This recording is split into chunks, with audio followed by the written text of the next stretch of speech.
ఇద్దరు ఎదురు బెదురు కూర్చుని రోజు ఈ ఒకళ్ళలో జగన్ పూని, ఇంకొకళ్ళలో చంద్రబాబు పూని ఇద్దరు తిట్టుకుంటే హ్మ్. నెగిటివ్ కదా! సరే అదే. పోనీ అక్కడ దాకా ఏదో రాజకీయాలు కాబట్టి చేశారనుకుందాం. హ్మ్. వ చంద్రబాబు, జగన్ ఇద్దరైతే కర్రలో, కత్తిలో పుచ్చుకుని కొట్టుకోరు. అవును. వాళ్ళు బానే ఉంటారు. మధ్యలో ఈళ్ళెందుకు కొట్టుకోవడం? అదే కదా! వాళ్ళ కోసం. హ్మ్. కొట్టేసుకుని తలకాయలు పాలు కొట్టేసుకోవడం ఎందుకు? ఇప్పుడు ఇవాళ తన్నాడు. హ్మ్. బానే ఉంది. హ్మ్. రేపొద్దున మళ్ళీ అధికారం మారినప్పుడు ఆడు ఊరుకుంటాడా? అదే కదా! అవును. కర్ర కర్ర, కత్తి కత్తే. హ్మ్. కర్రతో ప్రారంభమయ్యేది, కత్తితో ప్రారంభమయ్యేది చాలా ప్రమాదకరం. అవును. హ్మ్. దీనివల్ల నాయకులకేం కాదు. అవును. హ్మ్. వీళ్ళు జైలు పాలవుతారు.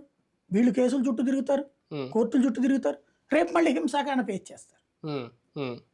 దీనివల్ల ఒరిగేది కాకుండా ఇక ఆ కారణాల వల్ల హ్మ్. ఆ పార్టీలకు బానిసలుగా బతకాల్సి వస్తుంది. అవును. హ్మ్. ఎందుకని ఆ కేసులు తేలే వరకు వాడు పార్టీని నమ్ముకు బతకాల్సిందే. హ్మ్.